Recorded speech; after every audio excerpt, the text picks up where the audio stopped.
Okay, so again, very good evening, guys. Let's do this. Okay, so आज mainly जो topic है वो क्या है, तुम्हारा relative velocity in two dimension है, ठीक है ना। तो ये थोड़ा सा अनऑर्थोडॉक्स टॉपिक है, मतलब बहुत सारी कॉन्सेप्ट एक साथ यूज होती हैं, ठीक है। अगर relative velocity in two dimension सीखना है तो सबसे पहले हमें वेक्टर्स वेक्टर्स को समझने की जरूरत है, ठीक है ना।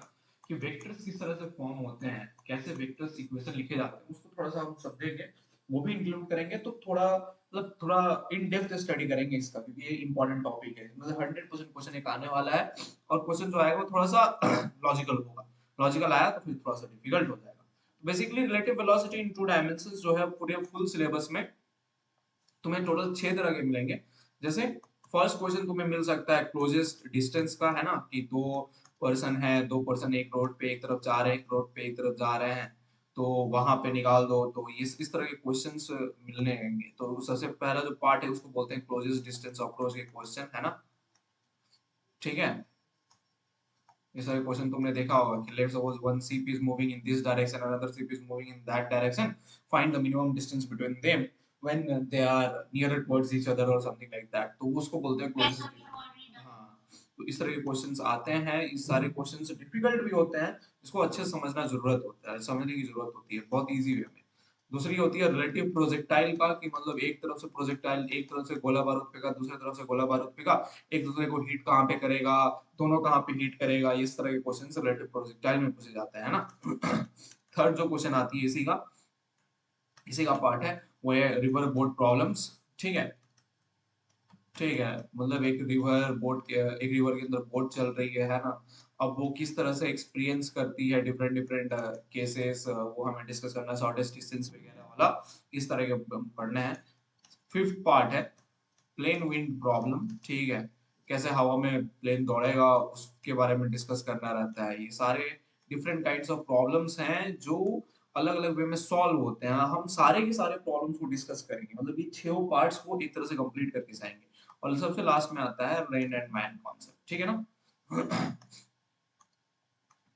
Rain man concept. अब क्वेश्चन इसमें इस तरह से आता है कि एक रेन रेन पड़ रही है, रेन वर्टिकली फॉल हो रही है, या फिर कुछ एंगल पे वर्टिकल से दिया रहता है, तो अम्ब्रेला किस डायरेक्शन में लेंगे। उन सारे अप्रोचेस को समझना सबसे ज्यादा जरूरत होता है, सबसे ज्यादा समझने की जरूरत होती है। उन सारे चीजों को हम धीरे धीरे वे में कंप्लीट करेंगे। लेकिन एक बात है कि ये रिलेटिव वेलोसिटी पे तुम्हें बस इतने ही 5-6 चैप्टर, 5 टाइप्स के इक्वेशंस को समझना है। अब देखो, क्लोजेस्ट डिस्टेंस अप्रोच में लेट्स सपोज इन सारे क्वेश्चंस में, इन सारे के सारे टॉपिक्स में एक चीज बहुत अच्छी कॉमन है, वो है रिलेटिव वेलोसिटी। अगर क्लोजेस्ट डिस्टेंस निकालना है दो ऑब्जेक्ट्स के बीच में, मान लो दो सी पे S1 और S2, तो उन दोनों के बीच में अगर हमें क्लोजेस्ट डिस्टेंस निकालना है तो सबसे पहले हमें जानना जरूरी होगा उसका क्लोजेस्ट रिलेटिव वेलोसिटी के बारे में। तो v ऑफ S1 S2 लिखोगे क्या, v of C1 S1 minus v of C S2। Clear है कि नहीं क्लियर है। अगर रिलेटिव प्रोजेक्टाइल का बात करते हो, तो अगर velocity of projectile 1 with respect to projectile 2 निकालना चाहते हो,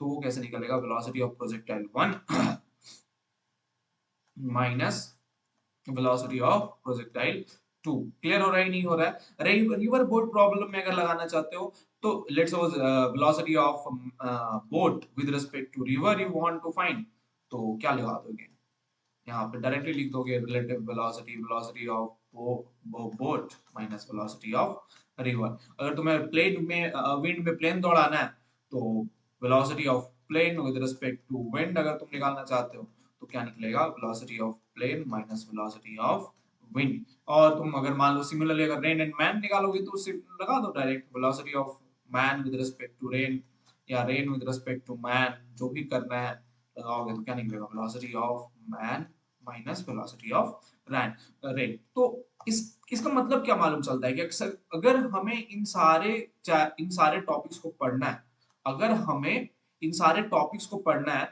तो इनके बीच में मतलब जो भी दोनों ऑब्जेक्ट्स दिए गए रहेंगे उनके बीच में ये जो रिलेटिव वेलोसिटी फैक्टर है ना, वो अगर तुम डिफाइन कर देते हो, तो तुम्हारे लिए क्वेश्चन खुद पे खुद बन के निकल जाएगा। क्लियर है कि नहीं क्लियर है। और इन सारे रिलेटिव वेलोसिटी को सॉल्व करने के लिए हमें क्या आना जरूरी है, हमें आना जरूरी है वेक्टर्स समेशन रूल, किसी भी तरह से एकदम अच्छे से आना जरूरी चाहिए। क्लियर है कि नहीं क्लियर है, बताओ। क्लियर है ना। रेन एंड मैन, मतलब डायरेक्टली लिख सकते हो velocity of man minus velocity of rain, तो भी लिखना है, मतलब डिफाइन जैसे करोगे उस हिसाब से लिख देना है। क्लियर है कि नहीं क्लियर है?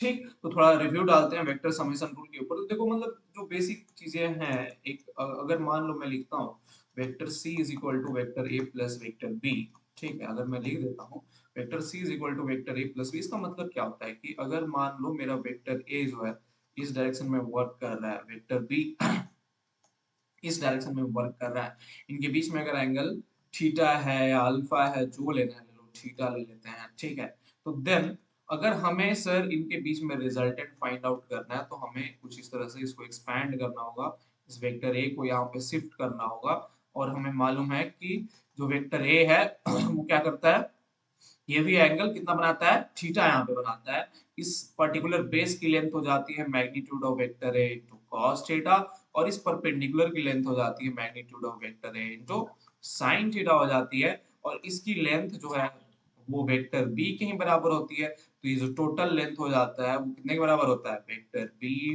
Plus vector A cos theta, और जैसे ही तुम अगर पाइथागोरस थ्योरम अब इस ट्रायंगल में लगा दो यहाँ से लेके यहाँ तक बड़ा वाला के अंदर, तो जो वेक्टर c का मैग्नीट्यूड निकल के आता है वो कितने के बराबर आता है, root over magnitude of vector a square plus magnitude of vector b square plus 2 magnitude of vector a magnitude of vector b into what, कौन सा थीटा, cos थीटा या sin theta, cos theta. Clear है कि नहीं clear है, बताओ।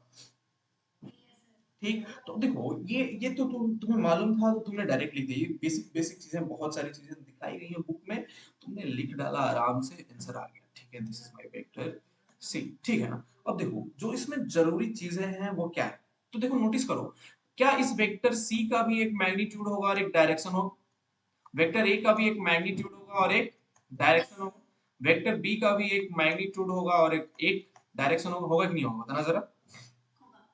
100% होगा।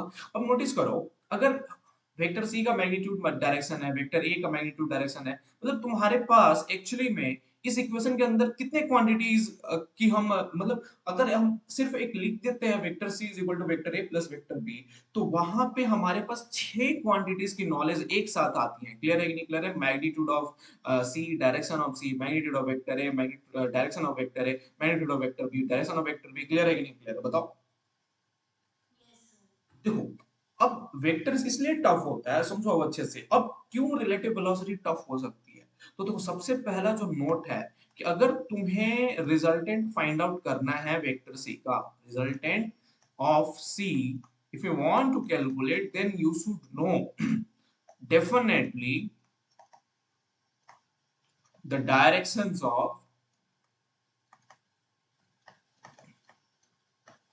Vector A and vector B. इसका कहने का मतलब क्या है कि आउट ऑफ छह क्वांटिटीज, ठीक है ना, अगर मान लो कोई भी वेक्टर प्रॉब्लम तुम बनाना चाहते हो, ठीक है ना, कोई भी वेक्टर प्रॉब्लम, यहाँ पे कोई भी वेक्टर प्रॉब्लम अगर तुम्हें करना है, तो तुम्हारे पास 4 वेक्टर क्वांटिटीज, इन इन छह में से, ये जो 6 different types of magnitude, magnitude direction, magnitude direction की जो कॉम्बिनेशन है, out of these 4 definitely should be known to us, 4 combinations must be known to us। क्या होना चाहिए, 4 combination must be known to us so as to calculate 2 other combination। Clear है कि नहीं clear है, बताओ। यही क्वेश्चन हो सकता है ना कि बेसिकली अगर हमें चाहिए, अगर तुम्हें इन छह में से दो, देखो अगर किसी एक वेक्टर को तैयार करना है तो उसका मैग्नीट्यूड और डायरेक्शन चाहिए, ठीक है ना, तो मैग्नीट्यूड और डायरेक्शन अगर चाहिए तो हमें वो कैसे मिल सकता है, मतलब हमें 2 क्वांटिटीज चाहिए एक वेक्टर को तैयार करने के लिए, एक मैग्नीट्यूड और एक डायरेक्शन। तो अगर हमें इन 2 क्वांटिटीज के बारे में जानना है, तो इस इक्वेशन के थ्रू अगर हम सॉल्व करना चाहें तो हमारे पास कितने क्वांटिटीज की नोन वैल्यू होनी चाहिए, 4 क्वांटिटी, एनी 4 कॉम्बिनेशन तुम्हारे पास नोन होना चाहिए। उसमें एक एक्सेप्शन है कि out of that 4 combination definitely मतलब तुम्हें 2 डायरेक्शंस के बारे में तो जरूर ही मालूम रहना चाहिए। कितना डायरेक्शंस के बारे में मालूम रहना चाहिए, दो डायरेक्शंस के, और जो बचा हुआ दो है वो कुछ भी हो सकता है, दो मैग्नीट्यूड होता है, एक मैग्नीट्यूड डायरेक्शन ले लो या फिर दो डायरेक्शंस भी ले लो, तीनों के डायरेक्शंस ले लो, तो वहां से भी आंसर क्लियर होके आ सकती है। क्लियर है कि नहीं क्लियर है बताओ, है ना? तो देखो अब हम क्वेश्चंस की कॉम्बिनेशन, तुम्हें आज मैं बहुत अच्छा चीज सिखा रहा हूँ, मतलब वेक्टर्स की कॉम्बिनेशन, मतलब तुम्हें बता दूंगा कि कितने टाइप ऑफ वेक्टर्स के क्वेश्चन हो सकते हैं, इसके अलावा कभी एक्स्ट्रा वेक्टर्स के क्वेश्चन पॉसिबल ही नहीं हो सकते हैं। समझ में आई कि नहीं है ये बात? तो तुम्हें मालूम चल जाएगा आज कि कितने रिलेटिव वेलोसिटी पे क्वेश्चन हो सकते हैं, उससे एक्स्ट्रा तो क्वेश्चंस होंगे ही नहीं। क्लियर है कि नहीं क्लियर है? जब मैं रेन एंड मैन पे आऊंगा ना तो इसका बहुत अच्छा यूज दिखाऊंगा तुम्हें, है ना, कि तुम्हें मालूम रहेगा कि कौन सा एप्लीकेशन अप्लाई कर देना है, बस क्वेश्चन को पढ़ के। समझ में आया ना? बताओ।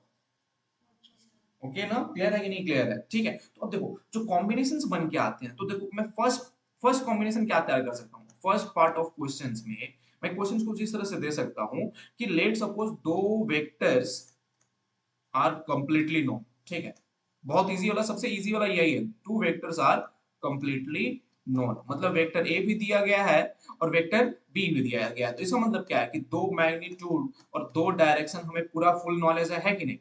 बताओ।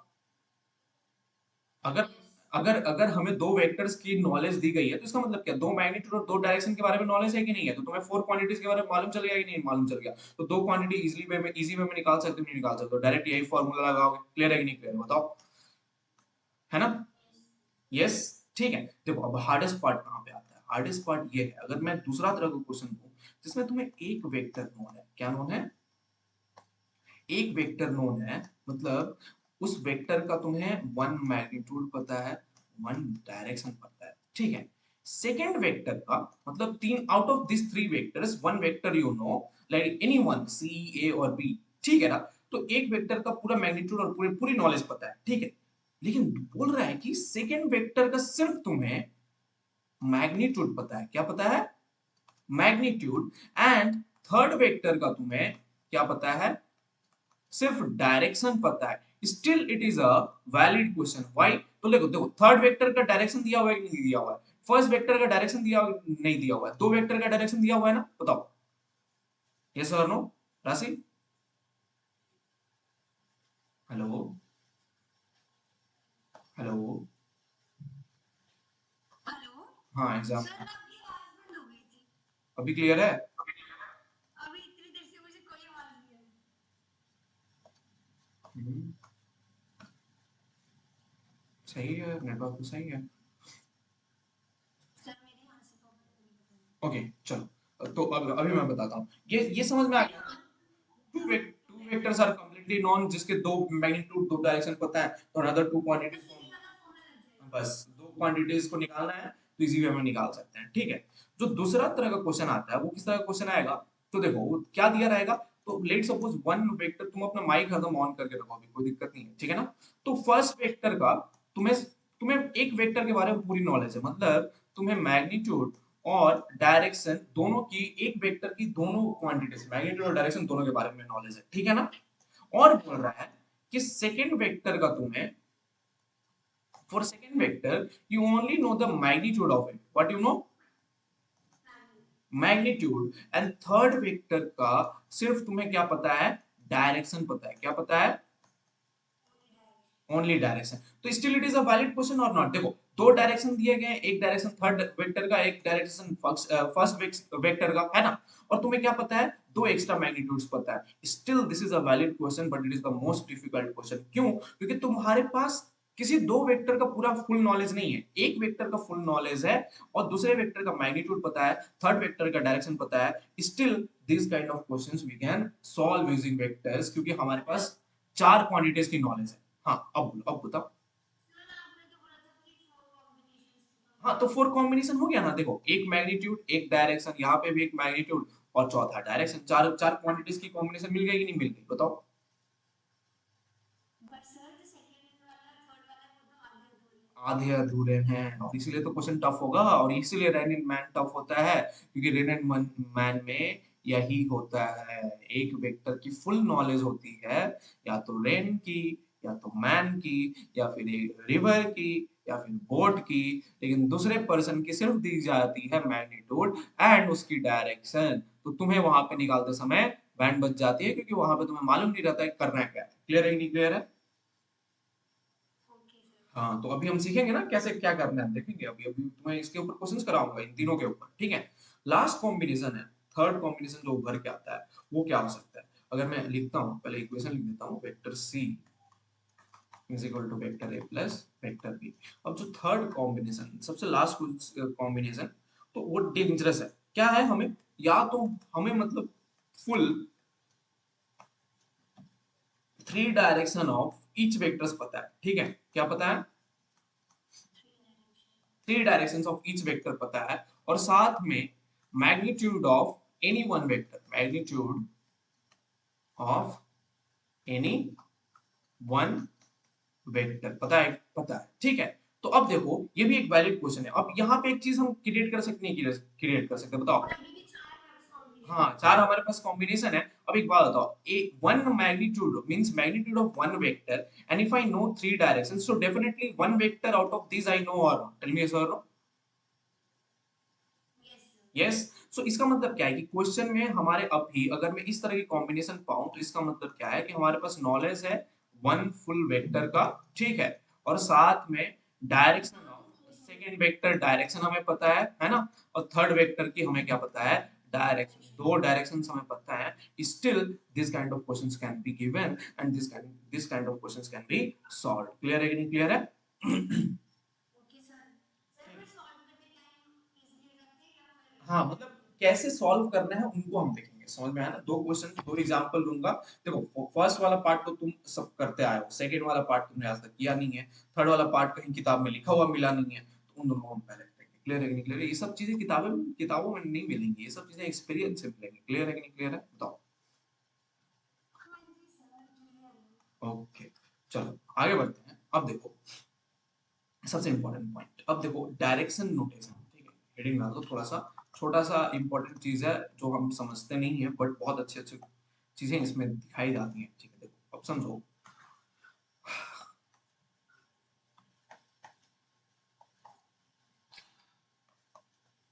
ठीक। अब ये हो गया तुम्हारे पास नॉर्थ, ईस्ट, साउथ, वेस्ट। एक पार्टिकल अगर इधर की ओर ट्रेवल कर रहा है, ठीक है, and if it is making angle theta over here, ठीक है ना, ठीक। सर मुझे पता है उसका क्या आएगा। ठीक है, तो इस एंगल को बोलते क्या है ये बताओ पहले। Sir north of west. North of west बोलते हैं ना, या वेस्ट ऑफ नॉर्थ बोलते हैं, समझो अच्छे से। सर जहाँ वेस्ट की तरफ से हमने मेजर किया है। नहीं नहीं नहीं, हम हरदम कैसे मेजर करते हैं, मैंने तुम्हें उस दिन बताया था। वेक्टर्स में हर चीज की मेजरमेंट हॉरिजॉन्टल एक्सिस से स्टार्ट होती है, याद रखना। वेक्टर्स में हर ये जो हॉरिजॉन्टल एक्सिस है ना, जीरो के बाद इधर वाली एक्सिस, यहीं से तुम्हारी एंटी क्लॉकवाइज वे में रोटेशन, एंगल्स की कैलकुलेशन स्टार्ट की जाती है। यही right hand Cartesian thumb rule है। क्लियर है कि नहीं क्लियर है? अच्छा। ठीक, तो सबसे इंपॉर्टेंट पॉइंट, इस एंगल को हम क्या बोलते हैं, angle theta west of north. क्या बोलते हैं इसको? Theta west of north. अगर तुमने यहां सर से, एक मिनट इसका एक मिनट वेस्ट ऑफ नॉर्थ। हाँ वेस्ट ऑफ नॉर्थ हाँ सर मतलब ये वेस्ट की तरफ से या मतलब वाला सर या फिर ईस्ट की हाँ तरफ हाँ, हम मेजर कहाँ से करते हैं, उल्टा हमें घूमना है। इस एंगल को क्या बोलते हैं, एंगल 90 माइनस थीटा। से नॉर्थ ऑफ वेस्ट। हाँ, करेक्ट।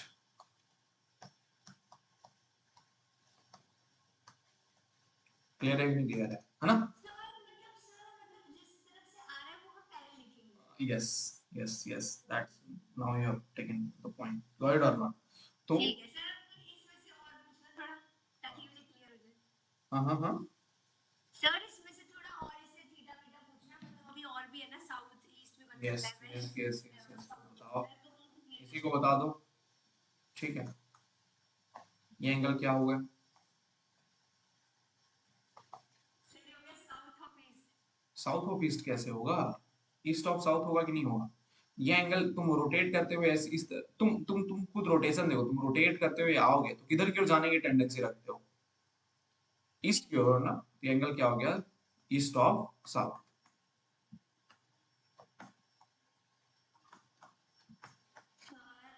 हाँ, और ये एंगल क्या है 90 माइनस थीटा, ये क्या हो गया साउथ ऑफ ईस्ट।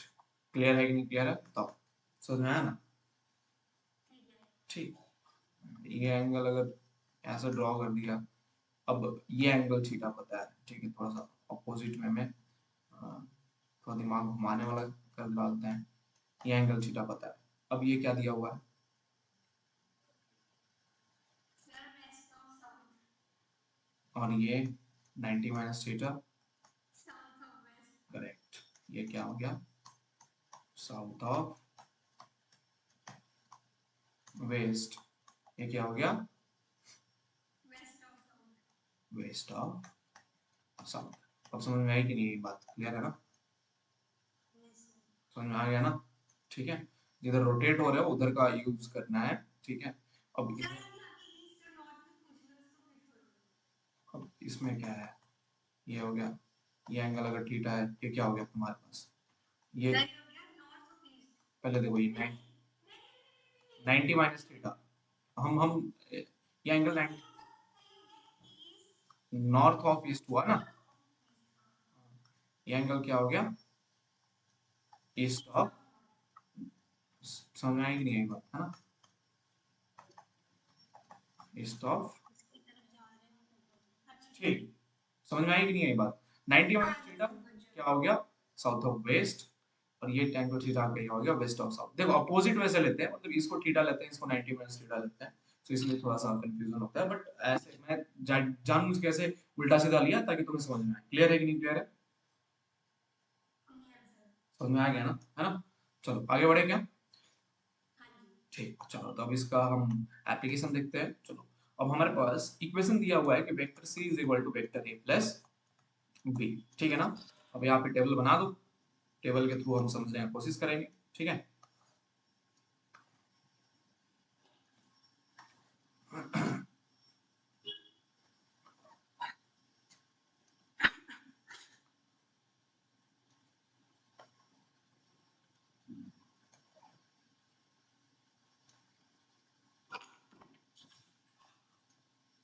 और देखो ये हो गया तुम्हारे पास मैग्नीट्यूड, ठीक है, ये हो गया तुम्हारे यहाँ पे डायरेक्शन, ठीक है ना। मतलब हम तीनों वेक्टर सेलेक्ट कर रहे हैं, vector A, vector B, vector C. अब दोनों फॉर्मेट के ऊपर डिफरेंट डिफरेंट क्वेश्चंस हम पुट करेंगे, और उन क्वेश्चंस के थ्रू हम इसको समझने की कोशिश करेंगे। क्लियर है ना। चलो तो रेडी हो गया, तो बताओ रेडी हो हाँ ना, जी सर। रेडी। चलो, बोल रहा है कि जो फर्स्ट क्वेश्चन दिया हुआ है, कि क्वेश्चन के फॉर्म में दूं या फिर इसी तरह से टेबल के फॉर्म में दूं, सर टेबल के फॉर्म में जो ठीक है। करते हैं ना मतलब देखो, मतलब मैं क्वेश्चन के फॉर्म में भी लिख दे रहा हूँ, उसके बाद टेबल के फॉर्म में लिखूंगा, है ना। तो फर्स्ट क्वेश्चन बोल रहा है कि टाइप का क्वेश्चन दे रहा हूँ, बोल रहा है कि वेक्टर सी दिया गया है, वेक्टर सी का मैग्नीट्यूड जो है, मतलब वेक्टर सी कुछ इस तरह से दिया हुआ है 8√2 acting along north of east, ठीक। Vector C is given 8√2 acting along north of C, and vector B, what it is saying, vector B is acting at 37 degree west of north. Go ahead or not, are you able to get me or not. Next thing, last thing which is saying is the magnitude of vector A is given as 14. What it is asking, that find the magnitude, or find the value of, find the magnitude of vector B.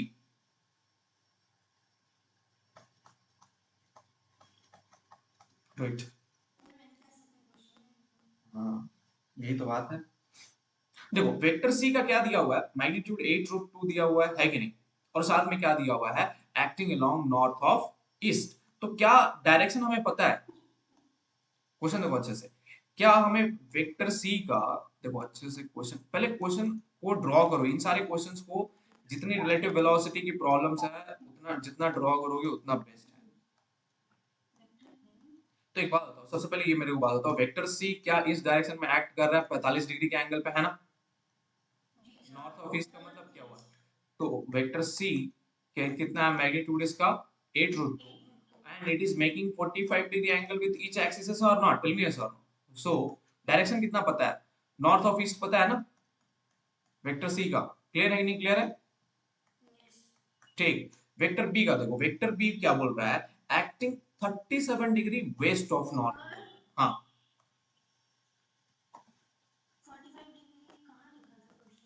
45 degree लिखा नहीं है, अगर pure लिखा हुआ है along north of east, तो इसका मतलब क्या, नॉर्थ ईस्ट डायरेक्शन में हो जा रहा है ना, नॉर्थ ईस्ट कितने डिग्री पे होती है, 45 डिग्री पे। क्लियर है कि नहीं क्लियर है? अब मेंशन किया हुआ है कि vector B is acting 37 degree west of north, तो वेस्ट ऑफ नॉर्थ तो ये हो गया ना, तो ये एंगल कितना है 37 डिग्री, और ये क्या है मेरा वेक्टर बी, तो 37 डिग्री वेस्ट ऑफ नॉर्थ मुझे चलना है वेक्टर बी के लिए। क्लियर है कि नहीं क्लियर है? ठीक, अब एक बात बताओ, हमें क्या दिया हुआ है, हमें बोलो।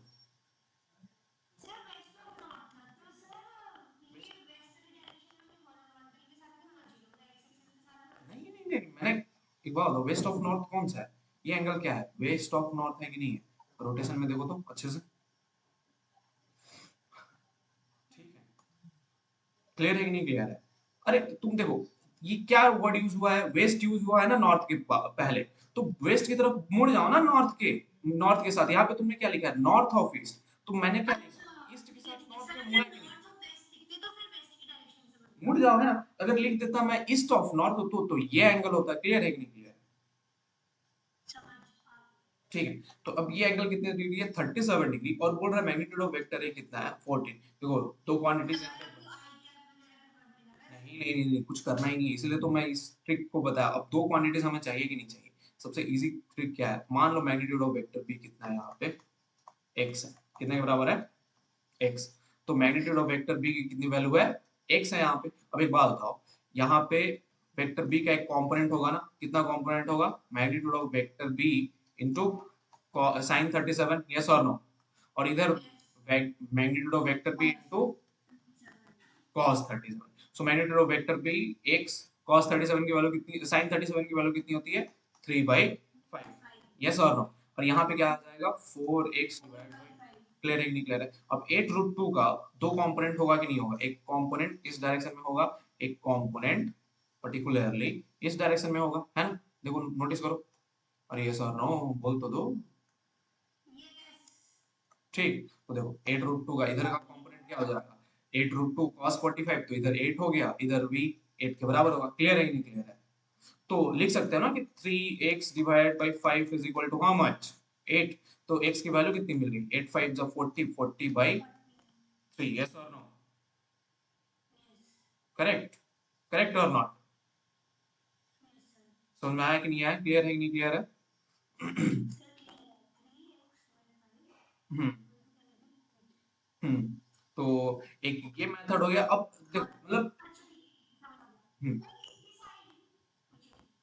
तो मैग्नीट्यूड ऑफ तुम्हें वेक्टर मिल, मैग्नीट्यूड ऑफ वेक्टर बी मिला कि नहीं मिला, कितना मिला तुम्हारे पास उसकी वैल्यू 40/, लेकिन हमें वेक्टर ए का मैग्नीट्यूड चाहिए ना, सॉरी यहाँ पे तो, सॉरी सॉरी सॉरी, मैंने एक चीज मिस्टेक से लिखा है, एक्चुअली में वेक्टर ए का हमें मैग्नीट्यूड पता है, डायरेक्शन नहीं पता है, सो 40, हमें क्या चाहिए, वेक्टर ए का डायरेक्शन चाहिए। तो अभी बात बताओ, अगर तुम इस क्वेश्चन को देखो, यहाँ पे 4x plus 5, 4x means 4x by 5 and 8 की जो डायरेक्शन है वो ऊपर की ओर है, ठीक है, ये तो क्लियर है, कोई दिक्कत नहीं। हाँ, और लेकिन एक बात तुम खुद सोचो, यहाँ पे जो x बाई 3 है, 3x बाई 5, वो अपोजिट डायरेक्शन में 8 के एक्ट कर रहा है कि नहीं कर रहा है ना? तो अगर मैं, हाँ हाँ, तो अगर मैं इसका रिजल्टेंट ड्रॉ करना चाहूंगा तो कैसे ड्रॉ करूंगा, अगर हमें वेक्टर ए पता करना है तो वो तो इसके रिजल्टेंट से आएगी ना, बताओ है कि नहीं, यस और नो, तुम खुद सोचो वेक्टर ए का डायरेक्शन कैसे आएगा, वेक्टर ए का डायरेक्शन निकाल कैसे पाएंगे? अब एक बात बताओ, अगर कुछ मैं इस तरह का चमत्कार करता हूँ, देखो मैंने क्या बोल दिया कि सर आप एक काम करो, एक काम करो, इस वेक्टर बी को ना नीचे की ओर गोल घुमा दो, वेक्टर बी को क्या करो, नीचे की ओर, इसी वेक्टर बी को, सेम वेक्टर बी को नीचे की ओर हम गोल घुमा सकते हैं नहीं घुमा सकते, बताओ जरा, घुमा सकते हैं ना राशि, यस और no? Yes, the answer is yes. Of course, we can just turn this vector b downwards and I can call this angle as 37 degree. Just यहाँ पे माइनस भी तुम्हें यूज करना होगा, कोई दिक्कत नहीं है। क्लियर है कि नहीं क्लियर? तो तुम खुद देखो, यहाँ पे वेक्टर ए को क्या लिख सकते हो, वेक्टर ए को vector C minus vector B लिख सकते हो, नहीं लिख सकते हो? तो अगर तुमने माइनस यूज किया तो वेक्टर बी को घुमाना तो पड़ेगा ना, समझ में आई बात? तो देखो जब इस तरह से इक्वेशन आ जाए ना, तो वेक्टर बी का जो ओरिजिनल डायरेक्शन है उसको चेंज कर देना, तो आंसर खुद पे खुद निकल के आ जाएगा। क्लियर है? ठीक है, ये बात हरदम याद रखो। रेन एंड मतलब जो वैल्यू तो सेम ही रहेगी, बस हाँ आंसर नेगेटिव में आ आ जाएगा। जाएगा। ठीक, तो अब देखो, अब जब तुमने वेक्टर बी को ऐसे गोल घुमा दिया, तो एक बात बताओ, जो नेट रिजल्टेंट है हॉरिजॉन्टल डायरेक्शन का, वो कुछ इस तरह से आएगा ना, it will be 8 plus 3x/5, ऐसा कुछ आएगा कि नहीं आएगा, है ना? और जो नेट वर्टिकल का जो इक्वेशन आएगा वो क्या आ जाएगा तुम्हारे पास? ऊपर तो तुम्हारा एक्ट करेगा 8, नीचे क्या एक्ट करेगा 4x/5। तो लिख सकता हूँ ना कि 4x हाँ, 8 प्लस 4x/5 प्लस नहीं होगा इस बार, नहीं माइनस हो जाएगा। हाँ 4x/5 माइनस 8 मान लो, है ना? अब ये नेगेटिव है या पॉजिटिव वो तो बाद में बात करेंगे, x की वैल्यू के ऊपर डिपेंड करती है। क्लियर है कि नहीं क्लियर है बताओ? यस। समझ में आएगा कि ना? अब देखो, अगर तुम अब तुम्हें मिल गया ना डायरेक्शन ऑफ वेक्टर है, तो वेक्टर ए कुछ इस तरह से इस वे में एक्ट करेगा, है ना? वेक्टर ए ये हो गया तुम्हारे पास, एंगल थीटा मान लो, एक्स की वैल्यू पुट करो तो एंगल थीटा भी मिल जाएगा। और ए की वैल्यू कैसे निकाल दोगे? मैग्नीट्यूड ऑफ वेक्टर ए कितना हो जाएगा, root over 8 plus of 3x/5 whole square plus 4x/5 minus of 8 whole square. अगर तुम कर देते हो तो मैग्नीट्यूड ऑफ वेक्टर ए मिलेगा कि नहीं मिलेगा बताओ जरा? इजी पीजी मिल जाएगा ना? तो this is the concept of solving this kind of question. Clear है कि नहीं क्लियर है? क्लियर है सर, ठीक है। अरे इस मतलब देखो कैसे सॉल्व हो रहा है, मतलब चीजों को, अगर तुमने वेक्टर ए निकालनी है, वेक्टर सी दिया हुआ है वेक्टर ए प्लस बी के फॉर्म में, तो अगर हम vector A is equal to C minus vector B लिखते हैं, तो जो डायग्राम है ओरिजिनल उसको जस्ट अपोजिट डायरेक्शन में चेंज कर देना है, 100% याद रखना है। क्लियर है कि नहीं क्लियर है? बस यही हमें करना है। समझ में आई सर बात? एक बात पूछूं? पूछो।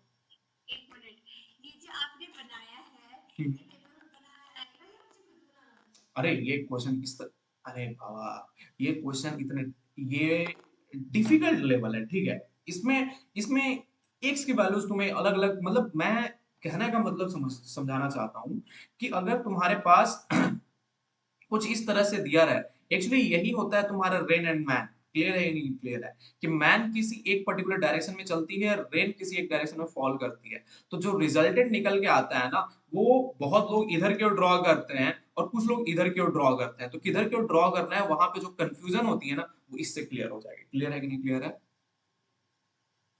समझ में आई बात? ओके ओके, मैंने कुछ और ही तरीके से किया था इसलिए। ठीक है, चलो ठीक है। हाँ। चलो, अब देखो, इसी का सेकंड फॉर्मेट ले लेते हैं। अब बोल रहा है कि सेकंड क्वेश्चन बोल रहा है कि मैग्नीट्यूड ऑफ वेक्टर ए दिया है, बोल रहा है it is equal to 5 and acting 53 degree east of north. ठीक है, ये इजी है, सेकंड फॉर्मेट बहुत इजी रहता है, ठीक है? एंड बोल रहा है B is acting north of west. ठीक है, क्वेश्चन क्या पूछ रहा है, मींस एंड आल्सो बोल रहा है C is acting directly towards north, correct और नॉट? तो vector B and vector C का मैग्नीट्यूड बताओ। ए का भी वन। ए का तो गिवन है, चार क्वांटिटीज गिवन है, देखो दो डायरेक्शन है, एक वेक्टर फुल नोन है। तो क्या करेंगे हम इसके लिए, कुछ वही डायग्राम वाला कुछ अप्रोच अपनाएंगे, है कि नहीं? यस।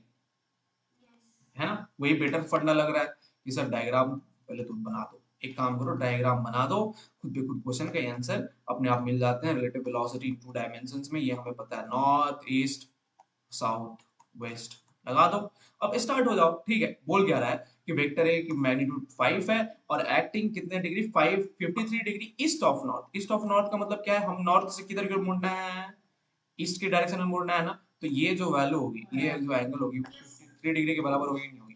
ये मेरा वेक्टर ए का मैग्नीट्यूड हो गया, which is equal to how much, 5। Clear है कि नहीं क्लियर है? ठीक, अब मान लो वेक्टर बी का जो मैग्नीट्यूड है वो सर x, एक का एक्स मान के चलेंगे। हाँ, और वेक्टर सी का y मान लो। ठीक है, दोनों वेरिएबल मान लो, अपने आप आंसर आएगा। क्लियर है कि नहीं क्लियर है? वेक्टर बी कहाँ पे एक्ट कर रहा है, नॉर्थ वेस्ट पे एक्ट कर रहा है ना? Sir north of west yes, मतलब मतलब वेस्ट टू नॉर्थ। तो ये एंगल 45 डिग्री के बराबर होगी कि नहीं होगी? ठीक, यस। अब ये, and C is acting north. हाँ सिर्फ नॉर्थ में एक्ट कर रहा है, तो वेक्टर सी कहाँ पे एक्ट कर रहा है, सिर्फ, ऐसे ही करा। हाँ, तो वेक्टर सी जो है वो सिर्फ और सिर्फ नॉर्थ के डायरेक्शन में एक्ट कर रहा है। तो ये हो गया मेरा वेक्टर सी की नहीं, ये हो गया मेरा वेक्टर सी, इसकी मैं, इसके और तो बाय। जिसका हो गया y मैग्नीट्यूड। अब एक बात, तो वेक्टर ए के दो कंपोनेंट्स होंगे, है ना? एक कंपोनेंट्स को क्या लिखूंगा मैं, मॉडुलस ऑफ वेक्टर है, बस साइन 53 हाँ साइन 53, इसकी वैल्यू कितनी हो गई 5 इंटू, साइन 53 की वैल्यू कितनी होती है 4/5, यस और नो, अरे बाबा ठीक है। अब देखो, अब x की वैल्यू इधर, x b का जो है वो एक कंपोनेंट होगा इधर की ओर, x/√2, यस और नो। तो क्या मैं लिख सकता हूँ, क्या मैं x की वैल्यू फाइंड आउट कर सकता हूँ, अब x की वैल्यू आ गई ना 4√2, यस और नो। क्या ये और ये, एक बात बताओ b cos 45 कितना होगा इधर b sin, ये b cos 45 हो जाएगा नहीं हो जाएगा, यस और नो, हो जाएगा ना। हाँ हाँ, तो b की वैल्यू इधर, b की कंपोनेंट क्या होगी, हाँ, तो x/√2 इज इक्वल टू 4, तो x की वैल्यू कितनी होगी 4√2, क्लियर है कि नहीं क्लियर। तो क्या होता है, थप्पड़ लगाएगा तुम, हाँ नहीं तो अब देखो, अब b का एक और कंपोनेंट ऊपर की ओर है, क्या इधर की ओर एक कंपोनेंट है b का, है ना, है कि नहीं है, कितना है वो, एक बात बताओ जो लेफ्ट में कंपोनेंट है वो राइट के कंपोनेंट के बराबर होगा कि नहीं होगा, बराबर होगा ना, अपोजिट डायरेक्शंस में है, तो x/√2 इज इक्वल टू 4 होगा कि नहीं होगा, है ना। अब देखो एक बात बताओ, यहाँ पे ऊपर की जो कंपोनेंट होगी b की वो भी वो x/√2 के बराबर होगी, क्लियर है कि नहीं क्लियर है, ठीक। अब एक बात बताओ, क्या मैं लिख सकता हूँ directly y is equal to 5 cos 53 degree, जो a का कंपोनेंट है, द आंसर इज नो, क्योंकि अनदर वेक्टर प्रेजेंट है जिसका एक और कंपोनेंट प्रेजेंट है। तो अब नोटिस करो जो वेक्टर a की जो वैल्यू है यहाँ पे वो कितने के बराबर है, हाँ हाँ, तो देखो एक बात बताओ a का भी कंपोनेंट इस डायरेक्शन में प्रेजेंट होगा कि नहीं होगा, नॉर्थ के डायरेक्शन में, वो कितने के बराबर होगा 5 cos 53, यस और नो, समझ में आई कि नहीं यही बात। तो अब एक बात बताओ, ये y की वैल्यू होनी कितनी चाहिए, तो हमें मालूम है कि सर ना तो नीचे कुछ है, सिर्फ ऊपर में ही सबके सब प्रेजेंट है, तो मैं लिख सकता हूँ ना कि x/√2 plus Y plus 5 cos 53 is equal to 0, yes और नो, यस और नो, नीचे तो कुछ प्रेजेंट नहीं है ना, तो क्या क्या लिख सकता हूँ, डायरेक्टली इक्वल टू 0 लिख सकता हूँ, तो y की वैल्यू कितनी है minus of x/√2 plus 5 cos 53, yes और नो, इन दोनों को कर दोगे तो तुम्हारे पास y की वैल्यू मिल गई कि नहीं मिल गई, इजी वे, मतलब x की वैल्यू, तो y की वैल्यू कितनी आई माइनस ऑफ x/√2 कितना हो गया 4√2, तो 4 प्लस ऑफ 5 cos 53 का वैल्यू कितना हो गया 3/5, 5 5 कैंसिल, तो y की वैल्यू कितनी आई -7 आई, क्लियर है कि नहीं क्लियर, ठीक है। अगर मैग्नीट्यूड वाइज बात करते हैं तो y की वैल्यू कितनी आई +7 है, क्लियर है कि नहीं क्लियर है बताओ, समझ में आया ना, ठीक है। तो यही था वेक्टर का अप्रोच। अब देखो इसको कैसे चमत्कारी में मैं यूज करूंगा वो सबसे ज्यादा इंपॉर्टेंट है ना। तो शुरुआत हो जाओ धुआंधार पारी खेलने के लिए, क्योंकि अभी आ रहे हैं अब थोड़े से बहुत तगड़े वाले अंडरस्टैंडेबल क्वेश्चंस, ठीक है। तो अब डाल दो क्लोजेस्ट डिस्टेंस अप्रोच के क्वेश्चन, और सबसे first topic of relative velocity two dimension, okay.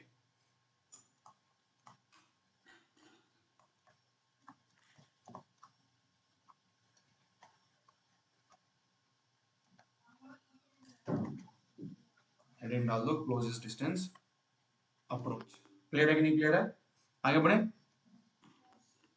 ठीक है ना, कंफर्म आगे बढ़ जाए ना।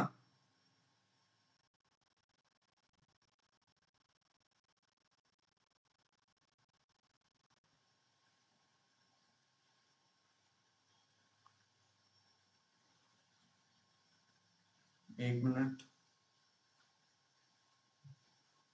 लाइट गई है,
आवाज आ रही है ना? हाँ आवाज आ रही है ना? क्लियर है ना? चलो तो स्टार्ट करते हैं ना। तो सबसे हेडिंग सबसे पहले डाल दो, क्लोजेस्ट डिस्टेंस अप्रोच। देखो करना क्या है इसके बारे में समझेंगे, ठीक है ना? ठीक है। अब देखो सबसे इंपॉर्टेंट पॉइंट इस तरह के क्वेश्चंस में, जितने भी रिलेटिव वेलोसिटी के क्लोजेस्ट डिस्टेंस का अप्रोच एक क्वेश्चन है, तो या फिर कभी भी कुछ भी ये सब रिलेटिव वेलोसिटी में जब क्वेश्चन आता है ना, एक काम क्या करो, अगर मैं एक बहुत अच्छा कॉन्सेप्ट तुम्हें दे रहा हूँ, ठीक है, कि कभी भी रिमेंबर, लिख लो सबसे पहली point, the distance between particles is independent of frame।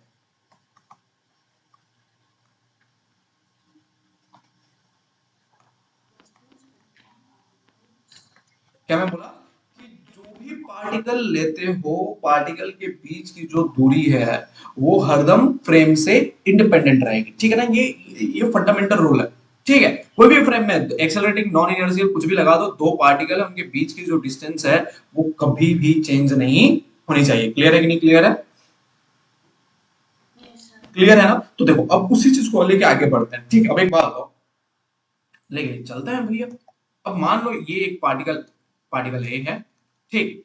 एक दूसरी जो पार्टिकल थी वो कुछ इस पाथ पे जा रही थी, ठीक है ना? दूसरी जो पार्टिकल है, ठीक है, ये पार्टिकल हो गई बी तुम्हारे पास, ठीक है, which is moving along this path, right और नॉट? हेलो, ठीक। तो देखो एक पार्टिकल ए है जो रेस्ट पे है, और पार्टिकल बी जो है which is moving along this path. अगर तुमसे कोई पूछ दे कि find the minimum distance between this, तो तुम क्या करोगे? तुम इस पार्टिकुलर पाथ के ऊपर एक परपेंडिकुलर ड्रॉ करोगे, है कि नहीं? यस और नो? ठीक है।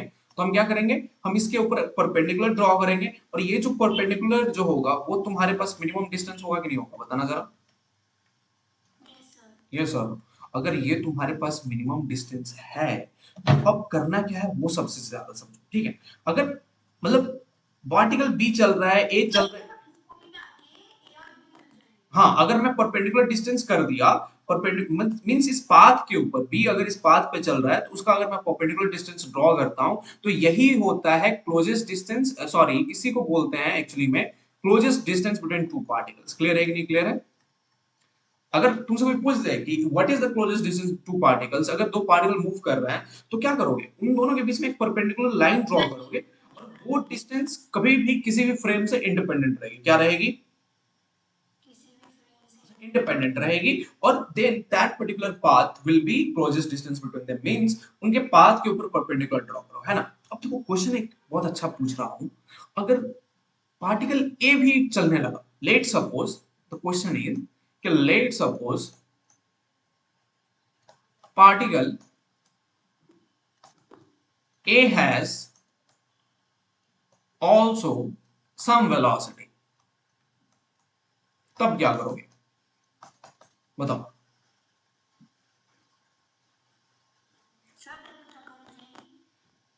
अब पार्टिकल इस डायरेक्शन में चलने लगा तो टक्कर तो नहीं होगी, तब कैसे क्लोजेस्ट डिस्टेंस निकालेंगे उनके बीच में, बताओ?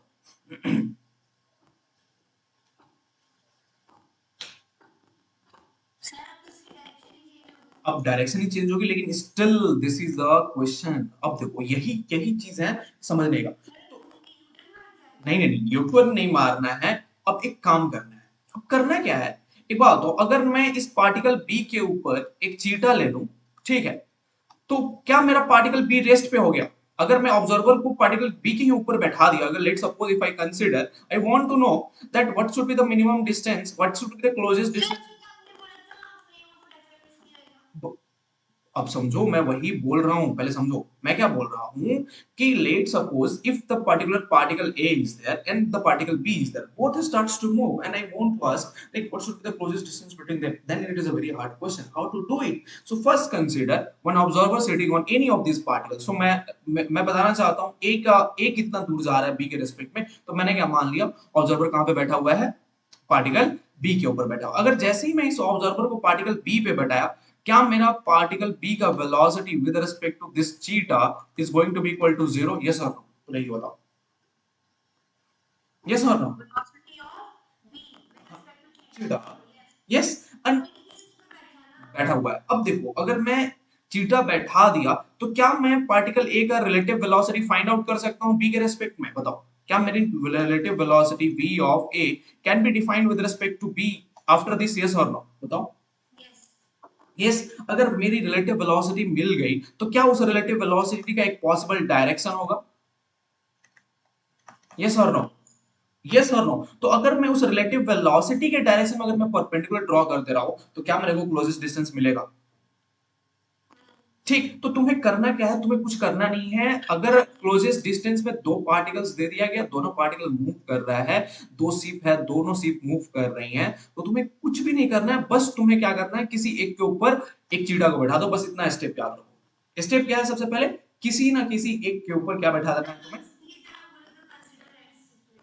हाँ, मतलब कि एक रेस्ट सिचुएशन नहीं, रेस्ट दोनों मूव कर रहे हैं। रेस्ट सिचुएशन एक और ऑब्जर्वर। एक बात बताओ. हाँ हाँ। जब आपने बोला कि चीटा किसके ऊपर बिठा दिया वी के ऊपर तो वी रेस्ट तो करो ना ऐसा वी तो मूव कर रहा है ना नहीं पार्टिकल नहीं इसका नहीं नहीं मतलब नहीं। ये सुनो सुनो कब सुनो सुनो। बोलेगा कि वी रेस्ट पे है. तो वही मैं आज तक क्या बताया हूँ मोशन इन मंडी और टूडी में, कि रेफरेंस पॉइंट ही हर चीज होती है, ऑब्जर्वर ही सबसे मेन चीज होता है। सबसे फर्स्ट क्लास में वही बताया था कि बेटा ऑब्जर्वर के रिस्पेक्ट में डिफाइन करनी है पूरी की पूरी मोशन इस पूरे चैप्टर्स में। क्लियर है कि नहीं क्लियर है? तो हमें एक बात बताओ, तुम रिलेटिव वेलोसिटी क्या पार्टिकल के ऊपर डिपेंड करता है? ये बताओ। नहीं. नहीं, वो ऑब्जर्वर के ऊपर डिपेंड करता है। अगर मैं ग्राउंड पे खड़ा हूं, दो कार अगर मूव कर रही है अपोजिट डायरेक्शन में या सेम डायरेक्शन में, दोनों मेरे ना को आपको तो दिखेगी ना मूव मूव करते हुए. करते हुए, लेकिन अगर मैं कार लेकिन किसी वही मूव रेफरेंस के अकॉर्डिंग देखोगे तो आपको रेस्ट पे आप गाड़ी चला रहे होगे तो अगर आपके साथ कोई फ्रेंड बैठा तो उसको तो आप रेस्ट पे नजर हाँ, आओगे ना. तो वही बात मैं बता रहा हूँ, उसी चीज को समझने की जरूरत है ना? तो यहाँ पे क्या करना है कि हमें क्लोजेस्ट डिस्टेंस अप्रोच के क्वेश्चंस में सबसे पहली जो काम है, किसी एक पार्टिकल के ऊपर क्या बैठाना है? ऑब्जर्वर, चीटा को बैठा देना है। If you make the seat if you make some kind of observer seat on any of the particle, your question has become easy now. Go ahead or not? Yes or no? Rasi, hello?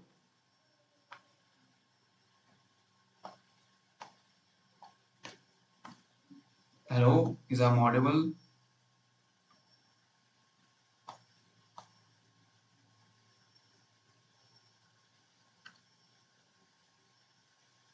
Hello, hello?